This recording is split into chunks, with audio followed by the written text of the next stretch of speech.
malam ini ada kegiatan pemutaran dua film, satu dari Animal Friends Jogja tentang ayam betelur, dan keduanya adalah tentang pelepas liaran makaka ekor panjang yang ex topeng monyet.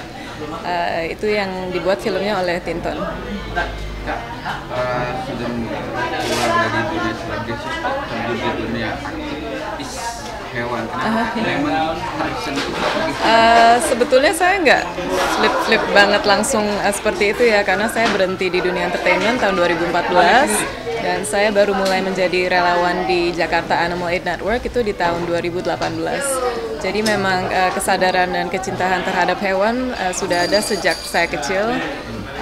Dan saya senang begitu saya sudah dewasa bisa membuat aksi-aksi yang lebih nyata dan konkret untuk membantu hewan liar.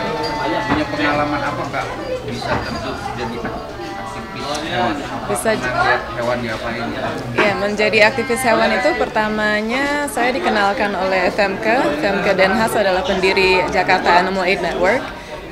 Dan beliau dikenalkan saya oleh Ted Vanderhus, adalah teman kami bersama, dan dia tanya apakah saya tertarik untuk volunteer. Ya iya, dan disitulah saya terjun itu di tahun 2018.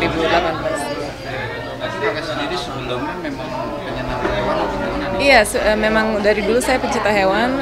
Itu alasan kenapa saya menjadi vegan tahun 2014. Dan saya melihat hewan itu sebagai salah satu treasure-nya Indonesia yang harus kita jaga.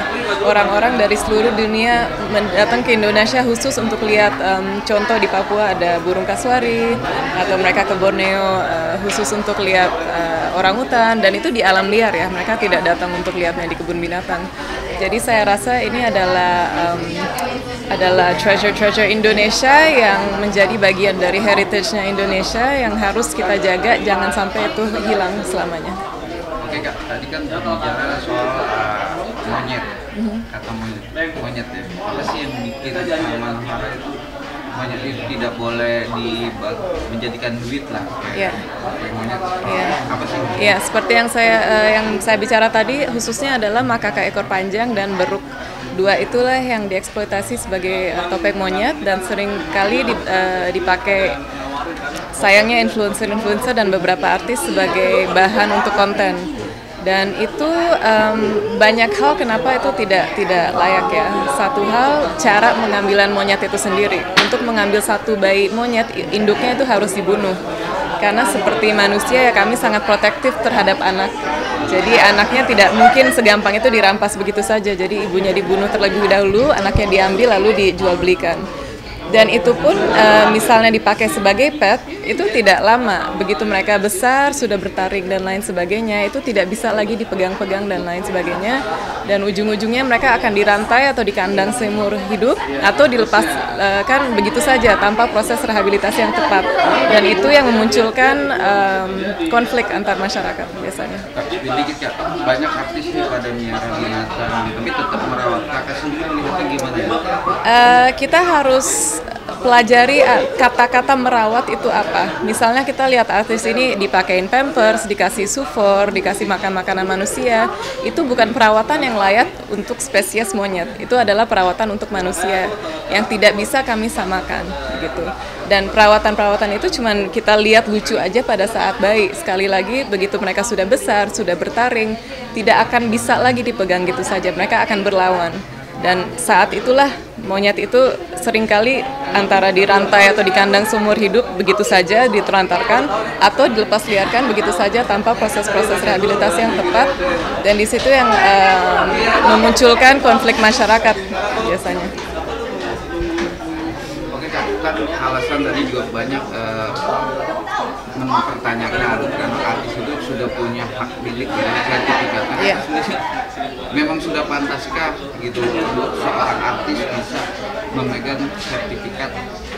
Ya, itu yang harus kita pertanyakan balik kepada pemerintah ya, dan itu yang sangat disayangkan. Tapi yang selalu saya ulang-ulang adalah karena suatu hal legal bukan berarti itu etis, dan itu bukan hanya di hewan ya, banyak sekali contoh-contoh yang lainnya.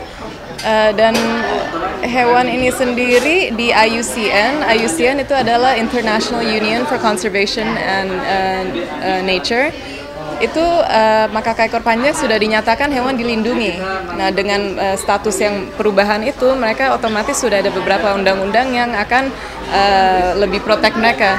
Sayangnya di Indonesia belum merubah status konservasi mereka. Jadi di Indonesia mereka belum dinyatakan dilindungi. Yang saya harapkan adalah di Indonesia akan segera statusnya dirubah ikut status internasional di mana makaka ekor panjang menjadi hewan yang dilindungi dan tidak bisa lagi diperjualbelikan bebas. Jadi sekarang sibukannya seperti apa nih untuk membagi waktu dengan kegiatan? Iya, sibukan saya nggak berubah kok, masih tetap ada business publishing dan itu saja. Ya. Untuk membagi waktunya sendiri gimana sama kegiatan kakak sekarang? Ya, bagi waktu cukup gampang ya, karena kan pekerjaan saya bisa dibilang normal sekarang, bukan stripping atau apa yang memakan waktu yang berlebihan, jadi gampang-gampang aja. Kak, tadi kan bilang stripping, ada rasa kangen nggak sih? Tidak ya, aduh saya udah berhenti dari 2014 dan mohon maaf kalau pertanyaan-pertanyaannya saya akan jawab yang tentang hewan dan acara hari ini aja. Ya. Maaf? Bersama Jaan ada besok akan ada aksi di Bundaran HI di mana kami akan memohon kepada pemerintah untuk merubah status makaka ekor panjang menjadi hewan yang dilindungi. Kakak aktivis satwa liar. Kakak sendiri punya peliharaan nggak gitu? Ya, of course not.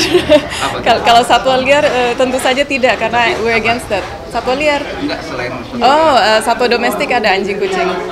Iya, anjing kucing. Tapi melihatnya dengan perawatan dengan maksimal nggak? Kalau anjing kucing itu kita tidak bisa samakan dengan satwa liar ya. Jadi satwa ada yang liar dan ada yang domestik. Contohnya liar itu ya monyet, lumba-lumba, buaya. Itu yang satwa yang habitatnya luar yang belum didomestikasi oleh sejarah gitu. Kalau anjing kan itu sudah hundreds and thousands of years dari wolves menjadi hewan domestik side by humans gitu. Jadi ada perbedaannya hewan liar dan hewan domestik.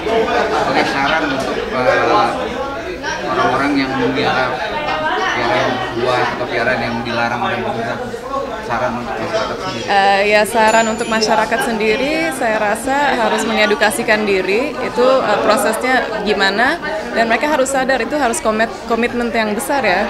Jangan cuma keren-kerenan aja, seperti di pusat penyelamatan satwa sekarang buaya menumpuk, karena orang awalnya, oh buaya lucu ya pas bayi, diambil sebagai hewan peliharaan, nah pas sudah gedenya, what are you gonna do about it? Kan nggak mungkin, so itu numpuk dan mereka kesian seumur hidup udah di kandang begitu saja, dan itu harus dipikirkan. Dan yang harus kita tegasi adalah hewan liar lebih indah di alam dan bukan menjadi bahan untuk kita eksploitasi dalam segi apapun. Ini kan teman-teman sendiri mengatakan ingin menutup pasar hewan ya. Iya. Apakah sama halnya dengan lumba-lumba yang ada di pertunjukannya? Iya, pertunjukan lumba-lumba kebetulan Jakarta Animal Aid Network juga membuat aksi untuk stop sirkus keliling, dan itu berhasil tahun 2020 kalau saya nggak salah, itu izinnya sudah dicabut, jadi sirkus lumba-lumba keliling sudah berhenti. Tapi yang tetap sayangnya masih ada ya, dan itu kami terus kampanye untuk menutupkan itu. Dan satu lagi yang sangat yang sangat sayang tidak diangkat oleh media, yang pertama kali di dunia, di Bali kemarin terjadi pertama kali lumba-lumba yang tadinya di kolam berenang menjadi pertunjukan berhasil direhabilitasi dan dilepas liarkan ke lautan lepas. And that's a world first gitu, pertama kali terjadi dan terjadinya di Indonesia. Jadi itu patut kami banggakan ya, bahwa kami Indonesia bisa mampu melakukan hal itu, dan semoga itu menjadi sebuah inspirasi untuk seluruh dunia bahwa lumba-lumba bisa direhabilitasi dan dilepas liarkan kembali ke alam. Mungkin selain lumba-lumba apalagi sekarang yang diperjuangin akan ada juga yang hewan liar itu seperti harimau yang dipersirkus, mungkin ada perjuangan. Intinya kalau Jaan itu semua hewan liar yang dieksploitasi ya, tapi kita ya realistis saja sesuai kemampuan kita ya. Jadi saya sendiri as much as I want to tidak bisa melakukan semua, jadi yang satu-satu yang realistis yang kita bisa aja.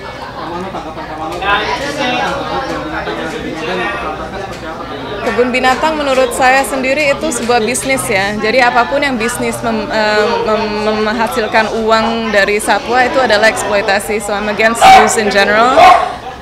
Dan sayang sekali kemarin yang di Medan itu, yang harimau yang mati harus sampai titik itu gitu. Padahal berbulan-bulan sebelumnya sudah diangkat, sudah dimohon oleh pemerintah setempat untuk melakukan do something to help the tigers. Tapi ya sampai saat ini tidak terjadi apapun sehingga mereka sudah mati. Dan yang dipertanyakan sekarang adalah badannya di mana, tubuh harimaunya sendiri di mana. Dan saya harap akan dilakukan otopsi yang benar untuk lihat cause of death-nya apa.